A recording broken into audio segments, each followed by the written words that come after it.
বন্ধুরা, সংসারের কাজ তো আমাদের প্রত্যেক দিনই করতে হয়, কিন্তু এমন অনেক কাজ রয়েছে যেগুলো করতে গিয়ে কিন্তু বেশ ঝামেলা বলেই মনে হয়। তো এই কঠিন কাজগুলোকে আমরা অনেকটাই সহজ করে নিতে পারি যদি কিছু টিপস অ্যান্ড ট্রিক্স ফলো করে কাজগুলো করতে পারি। তো এই ধরনের বেশ কিছু সাংসারিক টিপস থাকলো আজকের ভিডিওতে। আশা করি প্রত্যেকটা টিপসই তোমাদের কাজে লাগবে। তো নমস্কার বন্ধুরা, মৌস প্যাশনে তোমাদের সকলকে স্বাগত জানাই। আশা করি তোমরা সকলেই ভালো আছো। তো চলো দেখে নেওয়া যাক আজকের প্রথম টিপস। বন্ধুরা, দেশলাই কিন্তু আমাদের প্রত্যেক দিনেই ইউজ করতে হয়। আমরা হয়তো গ্যাস জ্বালানোর সময় দেশলাই সেইভাবে ইউজ করি না, কারণ আমরা লাইটার দিয়েই জ্বালিয়ে থাকি। কিন্তু অনেক সময় দেখা যায় যে লাইটারটা হয়তো কাজ করছে না, তো তখন কিন্তু দেশলাই প্রয়োজন হয় গ্যাস ধরানোর জন্য। এছাড়াও প্রত্যেক দিন ঠাকুর ঘরে প্রদীপ জ্বালানোর জন্য বা ধূপকাঠি জ্বালানোর জন্য দেশলাই কিন্তু আমাদের প্রয়োজন হয়।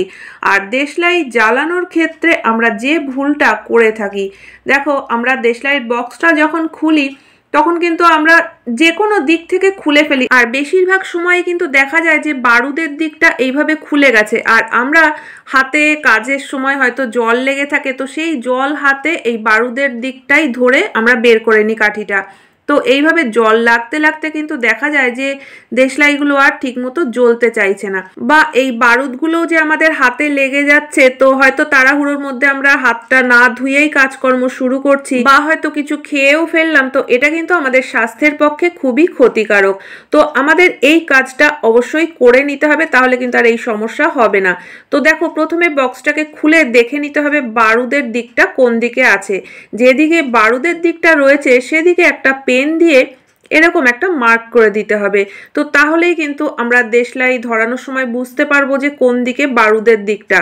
তো এবার আমরা সেই দিক থেকেই যদি বক্সটাকে খুলি, তাহলে কিন্তু বারুদের দিকটা কখনোই আর হাতে পড়বে না। তো আমরা উল্টো দিক থেকে কাঠিটাকে যদি ধরি, তাহলে হাতে বারুদও লাগবে না বা বারুদের জলটাও লাগবে না। তো দেশলাই ধরাতে কিন্তু আমাদের আর কখনোই কোনো সমস্যা হবে না। তো আশা করি বন্ধুরা, প্রথম টিপসটা তোমাদের সকলেরই কাজে লাগবে। ভালো লাগলে অবশ্যই লাইক কমেন্ট করো। তো চলো দেখে নেওয়া যাক আজকে 2 নম্বর টিপস। বন্ধুরা, আমরা যখন কোনো কিছু লেখালেখি করি, অনেক সময় কিন্তু করি পেনের ঢাকনাটাকে কোথাও একটা খুলে রেখে তারপরে লিখতে থাকি।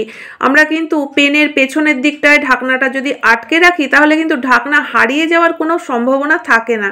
কিন্তু এই যে আমরা এখানে এখানে খুলে রেখে তারপরে লিখতে থাকি, আর এরপরে খুঁজতে গিয়ে হয়তো অনেক সময় পাইও না ঢাকনা। তো পেনের ঢাকনা যদি না থাকে, তাহলে তো পেনের কালিটাও শুকিয়ে যাবে, বা আমরা যেখানে রাখবো সেখানে পেনের দাগও লেগে যাবে। তো যদি ঢাকনা হারিয়ে গিয়ে থাকে, তাহলে কিন্তু এই কাজটা করে নিতে পারো। দেখো, এখানে আমি একটা ফয়েল পেপারের ছোট্ট টুকরো নিয়ে নিয়েছি, আর এবার পেনের উপরে এই টুকরোটাকে রেখে একটু হাত দিয়ে চেপে দিতেই কিন্তু একদম পেনের ঢাকনার মতোই হয়ে যাবে। তো যদি কখনো পেনের ঢাকনা হারিয়ে যায়, খোলা অবস্থায় না রেখে কিন্তু তোমরা এই কাজটা করে নিতে পারো। আর দেখো, এটা আমি নাড়িয়ে চাড়িয়েও দেখালাম, ঢাকনাটা কিন্তু কখনোই খুলে যাবে না।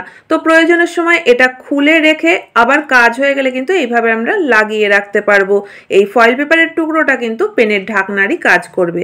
তো চলো দেখে নেওয়া যাক 3 নম্বর টিপস। বন্ধুরা, মশলা করার জন্য আমরা গ্রাইন্ডার তো প্রত্যেক দিনই ব্যবহার করে থাকি, আর মশলা হয়ে যাওয়ার পরে গ্রাইন্ডারের এই যে জারটা, এটা ধোয়ার থেকেও কিন্তু বেশি সমস্যা হয় এর যে ঢাকনাটা, সেটা ধোয়ার সময়।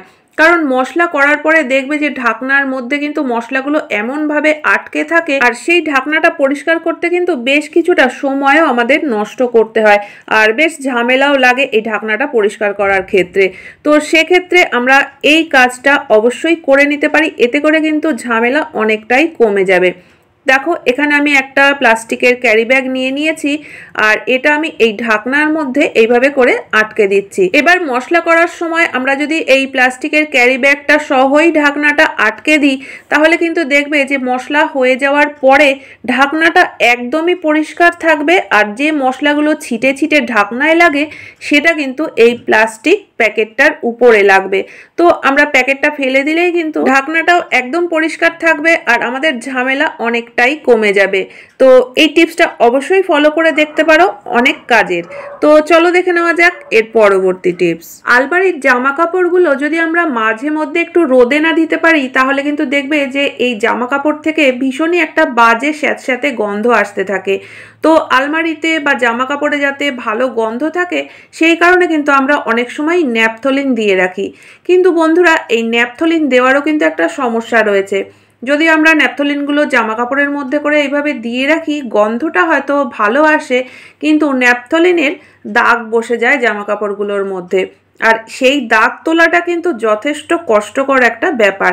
তো সরাসরি এইভাবে আলমারির মধ্যে ন্যাপথলিনগুলো না দিয়ে কিন্তু আমরা যদি এইভাবে দিতে পারি তাহলে কিন্তু আর কোনো সমস্যাই থাকবে না, অথচ আলমারিতে একটা সুন্দর গন্ধও থাকবে। তো তার জন্য যে কাজটা করতে হবে, দেখো এখানে আমি ন্যাপথলিন নিয়ে নিয়েছি আর নিয়েছি একটা পুরনো মোজা। তো এবার এই পুরনো মোজাটার মধ্যেই আমি কাঁচি দিয়ে ছোট ছোট করে কয়েকটা ছিদ্র করে দেবো। তো তোমরা মোজার বদলে কিন্তু জুয়েলারি ব্যাগও নিতে পারো, তোমাদের কাছে যে জিনিসটা থাকবে সেটাই নিয়ে নেবে, ছোট ছোট করে বেশ কিছু ছিদ্র করে দেবে। আর এবার এই মধ্যে কিন্তু আমি এই ন্যাপথলিনগুলোকে রাখবো। তো এই মোজাটাকে এবার আমরা আলমারিতে যে কোনো জায়গায় ঝুলিয়েও রাখতে পারি বা এমনি কোনো একটা কোণাতেও রেখে দিতে পারি। এতে করে কিন্তু ন্যাপথলিনের দাগ জামা কাপড়ে বসবে না, অথচ আলমারিতে বা জামা কাপড়ে সুন্দর একটা গন্ধ থাকবে। তো আশা করি বন্ধুরা টিপসটা তোমাদের কাজে লাগবে। তো চলো দেখে নেওয়া যাক এর পরবর্তী টিপস। ঘর পরিষ্কার পরিচ্ছন্ন রাখার জন্য কিন্তু আমরা প্রত্যেক দিনই ঘর ঝাড় দিয়ে থাকি, ঘর মুছে থাকি, কিন্তু ঘরের এমন কিছু কিছু কোণা আছে দেখবে যে সেখানে কিন্তু ঝাড়ু কোনোভাবেও দেয়া যায় না বা মোছাও যায় না। এই যে ফার্নিচারের পিছনের যে জায়গাগুলো, ওয়াল থেকে দেখবে এতটাই গ্যাপ কম থাকে যে সেখানে কিন্তু ঝাড়ুও যায় না বা হাতও দেয়া যায় না। তো সেই কারণে এই জায়গাগুলোতে কিন্তু অনেক ধুলো বালি নোংরা জমে থাকে, যেগুলো পরিষ্কার করাটা খুবই কষ্টকর একটা ব্যাপার। তো এই জায়গাগুলো কিন্তু মাঝে মধ্যে পরিষ্কার করার দরকার, কিন্তু আমরা কিভাবে করব? এত সরু জায়গায় আমরা কি করে পরিষ্কার পরিচ্ছন্ন রাখতে পারি? তো এই জায়গাগুলো পরিষ্কার পরিচ্ছন্ন রাখার জন্য এখানে আমি নিয়ে নিয়েছি একটা খুন্তি, আর এই খুন্তির ওপরে আমি একটা পুরনো মোজা পরিয়ে দিলাম। আর মোজাটা যাতে খুলে না যায় সেই কারণে দেখো এখানে একটা রাবার ব্যান্ড নিয়ে নিয়েছি, আর রাবার ব্যান্ড দিয়ে আমি মোজাটাকে আটকে দিলাম। তো এবার এই খুন্তিটা দিয়ে কিন্তু আমরা এইসব জায়গার ঝুল বা নোংরাগুলোকে খুব ভালোভাবে পরিষ্কার করে নিতে পারবো। তো তোমরা মোজাটাকে শুকনো অবস্থাতেও পরিষ্কার করতে পারো, কিন্তু আমি এর উপরে সামান্য একটু জল লাগিয়ে দিলাম। তো একটু ভেজা ভেজা থাকলে কিন্তু ধুলোবালি বা নোংরাগুলো তাড়াতাড়ি করে টেনে নেওয়া যাবে। তো এখানে দেখতেই পাচ্ছ কতটা ঝুল কিন্তু চলে এসছে। তো চলো আর একটা জায়গাও পরিষ্কার করে তোমাদেরকে দেখাচ্ছি। প্রত্যেক দিন এই কাজগুলো হয়তো করা সম্ভব হয় না, কিন্তু কখনো কখনো কিন্তু এই কাজগুলো করে আমরা জায়গাগুলোকে পরিষ্কার পরিচ্ছন্ন রাখতে পারি।